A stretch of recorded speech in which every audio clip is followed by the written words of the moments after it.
here's a surprise. Jesus takes something that we usually in our world turn our noses up at, look down on, and says that in his kingdom it's a wonderful thing. Blessed are the meek, for they will inherit the earth. When we think of someone who is going to have much, let alone inherit the earth, we probably think more along the lines of someone who has strength and power and success. Those are the ones who get in our world, while the lowly are left behind. And this quality of being able to take something, to grasp it, to have it and to hold it, well, that's the sorts of things that we prize and pursue in this world. Whether we get things, take them, grasp them by might, or very often by right, sort of like how we order things, isn't it? But to be meek is to be someone who lays aside our might and our rights for a reward that is to come. Jesus is not speaking about people who are weak or passive. In fact, what Jesus is suggesting here takes an incredible amount of strength and decision to be meek, because that means letting go of ourselves and turning, trusting and taking hold of the Father. Now that might not be entirely obvious just by reading Matthew 5:5, but we can also look at Psalm 37, which fleshes out this entire idea for us. Psalm 37 says, "Do not fret because of those who are evil, or be envious of those who do wrong. For like the grass, they will soon wither. Like green plants, they will soon die away." Instead, Psalm 37 tells us to trust the Lord, to commit our ways to Him, to wait patiently for Him, because the meek will inherit the land. And in the words of Psalm 37, enjoy peace and prosperity. The psalmist saw the world exactly as we so often see the world. A world in which wickedness seems to prosper, that the proud rise up to positions of power and they crush anyone and everyone who stands in their way. And yet, it encourages and promises that those who trust in God, who live meek lives, will inherit the land.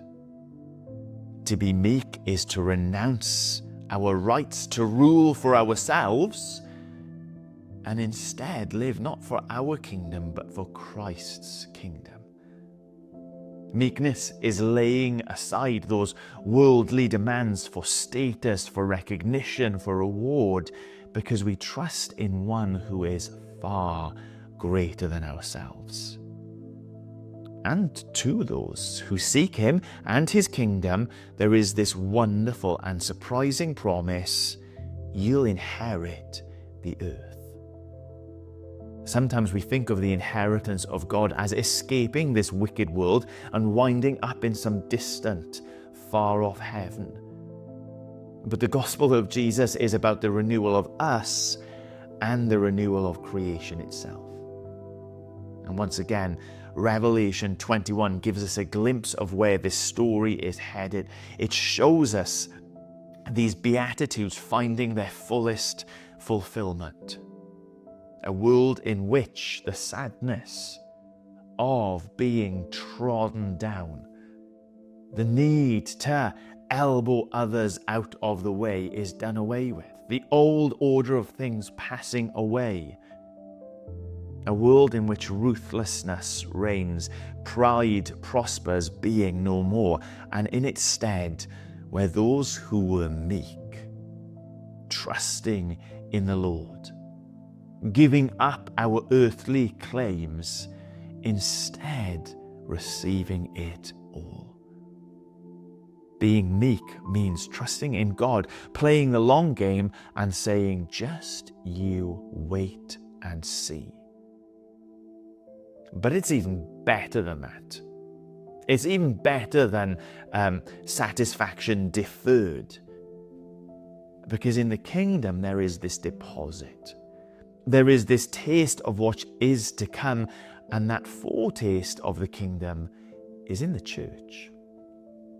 In the church of Christ now, we get to live amongst a people who are all renouncing this grasp of the worldly ways and instead desire to live at peace and trusting in God's promises.